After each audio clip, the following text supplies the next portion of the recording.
Penyakit ini tidak asing di telinga kita dan akan meningkat jika musim hujan. Bahkan, kematian pun belum terhindarkan tiap tahunnya. Terlintas ingin mengetahui kapankah penyakit ini didokumentasikan dan kapankah ilmuwan mulai meneliti penyakit ini.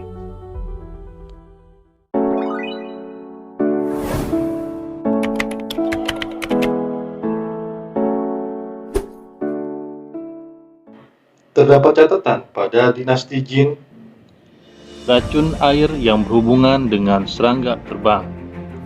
Dan ini merupakan catatan dan dicurigai penyebaran virus dengue.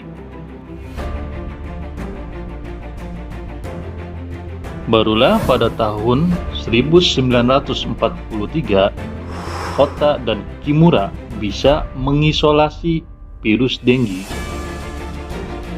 Dan dilanjutkan pada tahun 1944 oleh Albert Sabin dan kawan-kawan sampai ditemukannya 4 varian virus dengue. Terdapat DEN 1, DEN 2, DEN 3, dan DEN 4. Jadi, jangan heran jika terkena DHF berkali-kali karena varian virusnya ada 4 varian. Kenapa disebut dengue atau dengue virus tersebut? Asal kata dengue diduga dari frasa Spanyol, dan dari dokumentasi yang ada bahwa pada tahun 1801 Ratu Spanyol sudah menyebutkan kata dengue. Lebih spesifiknya lagi, kata dengue berasal dari kata suku Swahili Afrika Timur. Karena pada saat itu sedang marak-maraknya penculikan orang kulit hitam untuk dijadikan budak dan dibawa ke benua Amerika, Eropa oleh Spanyol.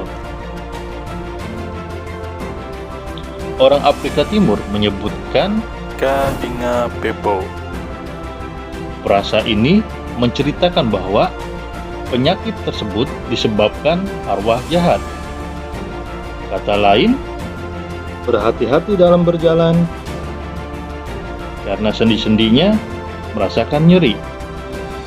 Dari sinilah kata Dinga berubah menjadi dengue oleh orang-orang Spanyol. Barulah pada tahun 1828 kata dengue tersebar luas di seluruh dunia.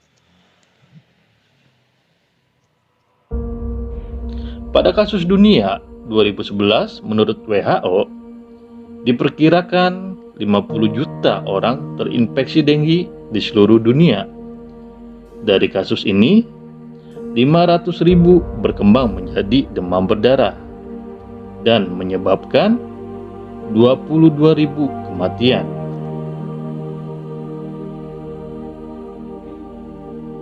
Untuk kasus di Indonesia tahun 2020 terdapat kasus 95.893. Mendapat angka kematian 661 orang. Untuk proporsi tertinggi DBD per golongan umur yaitu 37,45% pada umur 15 tahun sampai 44 tahun. Dan untuk proporsi kematian yang paling besar dengan angka 34,87% pada umur 5 sampai 14 tahun.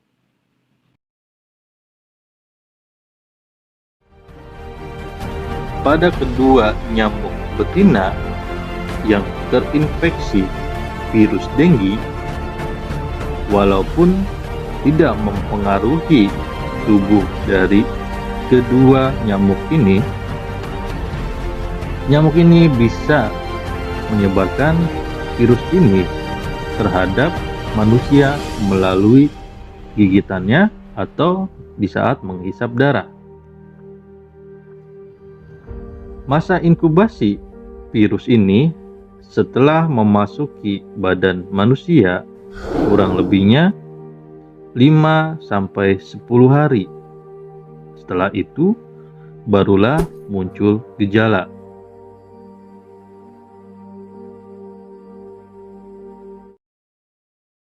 Kita memasuki pada siklus demam berdarah yang sering kita dengar, siklus pelana kuda.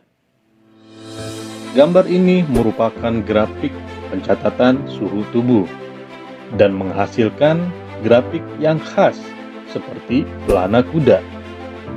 Tinggi di awal, turun di tengah, dan kembali lagi tinggi di akhir grafik, walaupun tidak setinggi pada awal grafik. Siklus ini berlangsung selama 7 hari atau 1 minggu. Hari pertama sampai hari ketiga merupakan fase panas tinggi. Hari keempat sampai hari kelima adalah fase kritis. Dan hari ke-6 sampai hari ke-7 merupakan fase pemulihan. Yang pertama, 1-3 hari merupakan fase demam tinggi.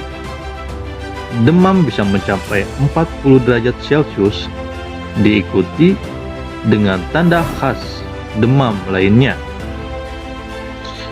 Pada sebagian kasus, terdapat penurunan leukosit pada fase ini. Dan pada hari ketiga, bisa juga terdapat penurunan trombosit. Pada fase kedua, hari ke-4 sampai ke-5, fase kritis.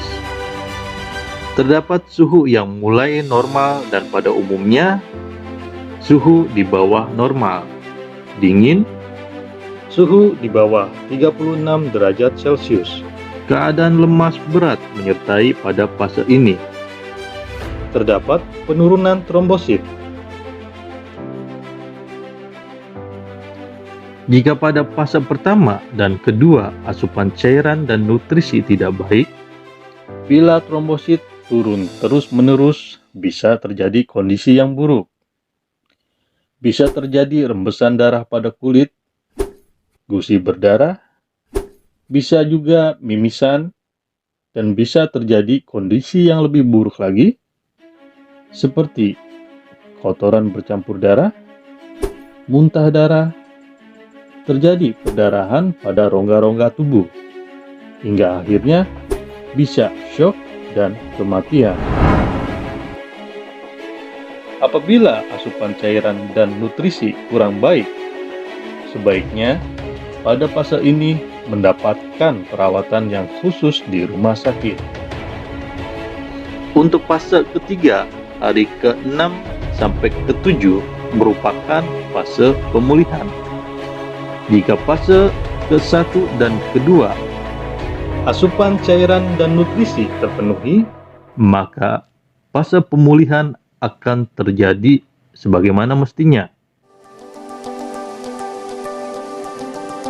Rasa lemas makin berkurang, nafsu makan dan minum bertambah baik, trombosit mulai naik, hematokrit mulai mengarah nilai normal. Jika pada fase pertama asupan cairannya baik, sangat besar kemungkinannya tidak terjadi kondisi yang buruk pada fase kritis. Jadi, inti pertolongan DBD adalah asupan cairan, sehingga tidak mencapai hal yang buruk pada fase kritis, sampai menunggu kekebalan tubuh bekerja di hari ke-7. Siklus pelana kuda merupakan gambaran yang umum yang sering terjadi pada demam berdarah, walaupun tidak 100% sama persis pada tiap kasusnya, bisa lebih cepat ataupun lebih lama. Baik, terima kasih sudah menonton video ini sampai selesai. Jika ada kekurangan, silakan ditambahkan. Saya doakan agar kita sehat selalu. Salam sehat untuk kita semua.